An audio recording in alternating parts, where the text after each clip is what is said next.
Bonjour à tous, mon nom est François Letarte, bienvenue sur ma chaîne JDR-D30, une chaîne consacrée aux jeux de rôle sur table.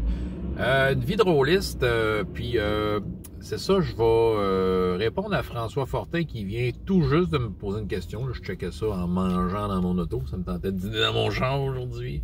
Puis c'est ça, donc si j'aurais un univers de jeu à créer, qu'est-ce qu'il aurait de particulier? Je vais vous avouer, je vais vous donner sincèrement la réponse, j'en ai aucune idée. J'en ai aucune idée parce que je me considère pas comme un créateur de monde, ok? Ce que j'ai créé, c'était souvent pour des besoins précis, donc c'était jamais des mondes au complet. Le peu de fois que je me suis essayé un monde au complet, ça n'a jamais marché.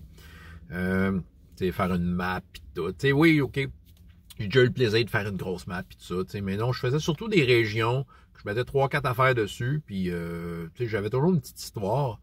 Mais je vous dirais que les trucs particuliers, je vais vous dire, là, c'est souvent né en jouant. Des fois, oui, je peux avoir une inspiration pour une affaire précise. Exemple, les larmes des dragons. Fait que là, c'était de créer le mythe des larmes des dragons, mais je l'ai pas tout créé avant. C'est ça, c'était particulier.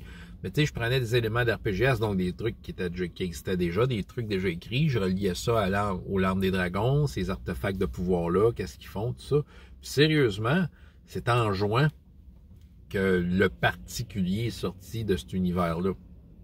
Donc, le particulier est beaucoup plus taillé à mesure par rapport aux tables de jeu. C'est les joueurs, c'est ce qui est joué qui m'inspire, tu sais. Je parle du monde cosmique ces temps-ci, mais, tu sais, d'où est-ce que ça vient, ça, le monde cosmique? La première fois que j'ai mentionné le monde cosmique, dans les premières fois qu'à la bibliothèque, j'avais décidé que je créais le monde de Magicus. Mais le monde de Magicus, qu'est-ce qu'il y avait de particulier? C'était une collaboration, les quelques joueurs qui étaient là, je disais, hey, OK, qu'est-ce qu'il pourrait avoir sa map? Puis ils ont décidé de faire des hippopotames cannibales, un désert à côté d'un glacier. Ils ont décidé de faire une forêt de lutins, tu sais, c'est ça, tu sais, je les lâchais lousse, on mettait ça sur un papier, puis c'était une map faite à la main tout croche, puis voilà, c'est parti de là, Magicus. Fait que le monde, oui, était particulier parce que c'était des idées complètement fucked up, là, tu sais, le désert puis le glacier, il est encore là, sa map de Magicus. Fait que, tu sais, oui, c'est magique, mais c'est ça, on pose pas la question, c'est passé de quoi de magique. Puis c'est en discutant avec les joueurs que c'est développé un peu cette affaire-là. Donc ça vient pas juste de moi. Si j'avais à créer, ben je le fais avec les autres. Fait que le monde cosmique, je me souviens que c'était une des joueuses la plus jeune du groupe. Elle avait 8 ans. Puis je pense que pour peut-être lancer la série d'aventures qu'eux autres, j'avais fait l'expérience de leur demander des trucs qui vous font peur, tu sais. C'est ça, ou en tout cas des événements, tu sais, des trucs qui vous font peur, peut-être juste pour mettre un peu de tension en jeu. Puis elle m'avait raconté l'histoire d'un. Je pense que j'avais déjà raconté il y a longtemps, là. C'est une de mes nombreuses vidéos, là, mais tu sais, qu'il y avait un gros bonhomme avec un manteau de poêle, puis qui était sombre et puis tout ça, puis c'est ça, puis que fallait qu'il soit spécial. C'est de même que j'ai créé le monde cosmique parce que le bonhomme, c'était comme un ressortissant du monde cosmique qui était perdu sur Magicus.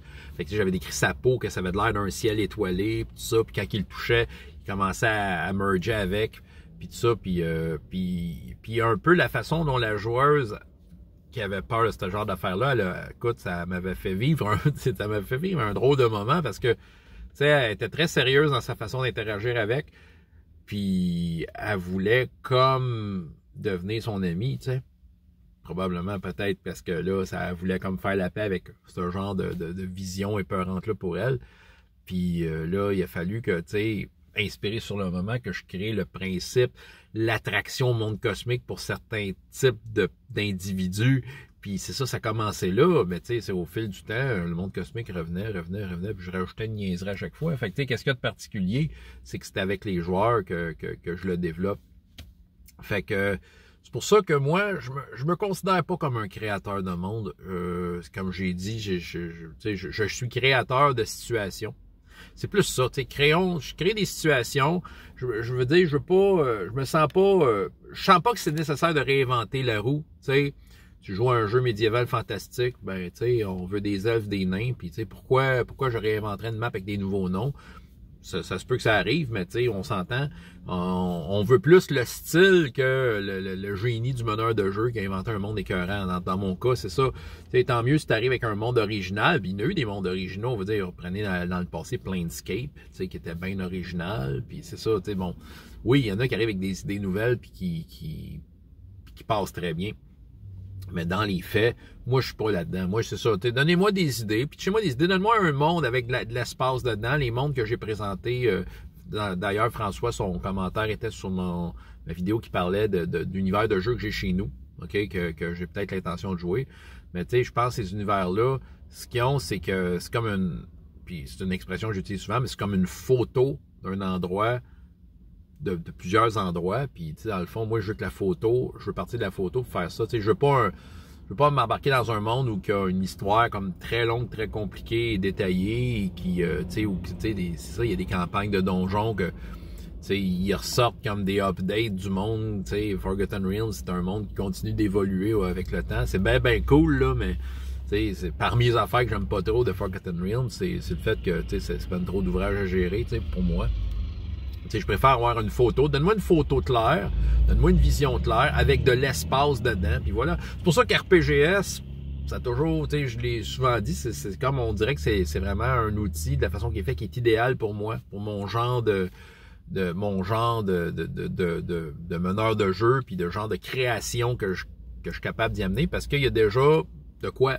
Il y a déjà de quoi, puis qui est très inspirant et qui me permet de créer. Je peux avoir un flash puis faire un lien avec quelque chose qu'il y a dans le livre. Puis les joueurs peuvent jouer de quoi. Puis tu sais, la façon que c'est joué, ça m'inspire d'autres choses. Fait que tu sais, donc c'est ça. Fait que l'intriguant va être fait sur mesure pour les joueurs. Ça va être fait d'inspiration, d'idées. Je me dis, ah oui, ça serait cool de mettre cette affaire-là spéciale. Puis voilà. Fait que ça répond à la question, qu'est-ce qu'il y aurait d'intriguant, mon monde? Je le sais pas.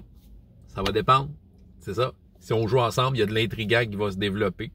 Ou vous allez rouler sur de l'ancien intriguant que j'ai dans mes notes. Voilà, c'est ça que j'avais à répondre pour la question à François Fortin. François Letarte, JDR D30, et jusqu'à la prochaine fois, il y a autant de plaisir dans la vie, dans les jeux. Au revoir.